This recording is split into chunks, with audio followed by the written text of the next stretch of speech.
ಇನ್ನು ಸಿಎಂ ಆದ ಬಳಿಕ ಮೊದಲ ಬಾರಿಗೆ ಮೈಸೂರಿಗೆ ಡಿಕೆ ಶಿವಕುಮಾರ್ ಅವರು ಆಗಮಿಸ್ತಾ ಇದ್ದಾರೆ.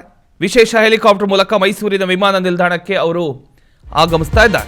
ಬಳಿಕ ಕಾರಿನಲ್ಲಿ ರಸ್ತೆ ಮೂಲಕ ಚಾಮುಂಡಿ ಬೆಟ್ಟಕ್ಕೆ ಭೇಟಿ ಕೊಡ್ತಾರೆ. ಈ ನಡುವೆ ಕಾರ್ಯಕರ್ತರು ಏರ್ಪಡಿಸಿರತಕ್ಕಂಥ ಒಂದು ಮೆರವಣಿಗೆಯಲ್ಲೂ ಕೂಡ ಅವರು ಭಾಗಿಯಾಗ್ತಾರೆ. ಬಳಿಕ ಮಧ್ಯಾಹ್ನ 3:30ಕ್ಕೆ ಓವಲ್ಸ್ ಮೈದಾನದ ಹೆಲಿಪ್ಯಾಡ್ಗೆ ಅವರು ಆಗಮಿಸ್ತಾರೆ. ನಂತರ ಹೆಲಿಪ್ಯಾಡ್ಗೆ ಆಗಮಿಸತಕ್ಕಂಥ ಮೋದಿ ಅವರನ್ನ ಸಿಎಂ ಖುದ್ದಾಗಿ ಹೋಗಿ ಆಹ್ವಾನಿಸುತ್ತಾರೆ.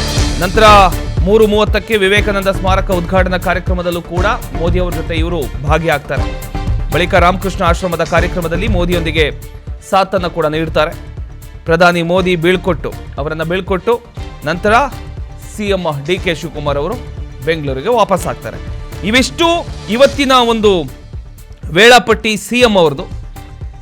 ಮೊದಲಿಗೀಗ ಸಿಎಂ ಆದ ಬಳಿಕ ಫಸ್ಟ್ ಟೈಮ್ ಮೈಸೂರಿಗೆ ಡಿಕೆ ಶಿವಕುಮಾರ್ ಅವರು ಹೋಗ್ತಿರ್ತಕ್ಕಂಥದ್ದು. ವಿಶೇಷ ಹೆಲಿಕಾಪ್ಟರ್ ಮೂಲಕ HALನಿಂದ ಮೈಸೂರಿಗೆ ಹೋಗ್ತಾ ಇದ್ದಾರೆ. ನಂತರ ಕಾರ್ನಲ್ಲಿ ಚಾಮುಂಡಿ ಬೆಟ್ಟಕ್ಕೆ ಹೋಗಿ ಚಾಮುಂಡಿ ಆ ದೇವಿಯ ದರ್ಶನ ಪಡ್ಕೊಂಡು ನಂತರ ಎಲ್ಲ ಸಿದ್ಧತೆಗಳು ಯಾವ ರೀತಿ ಇದ್ದಾವೆ, ಅದರ ಜೊತೆಗೆ ಕಾರ್ಯಕರ್ತರು ಏರ್ಪಡಿಸಿರತಕ್ಕಂಥ ಒಂದು ಮೆರವಣಿಗೆ ಏನಿದೆ ಆ ಒಂದು ಮೆರವಣಿಗೆಯಲ್ಲೂ ಕೂಡ ಡಿಕೆ ಶಿವಕುಮಾರ್ ಅವರು ಭಾಗಿಯಾಗ್ತಾರೆ. ಮಧ್ಯಾಹ್ನವರೆಗೂ ಇವರ ಕಂಪ್ಲೀಟ್ ಪ್ಲಾನ್ ಇವರದಾಗಿರುತ್ತೆ.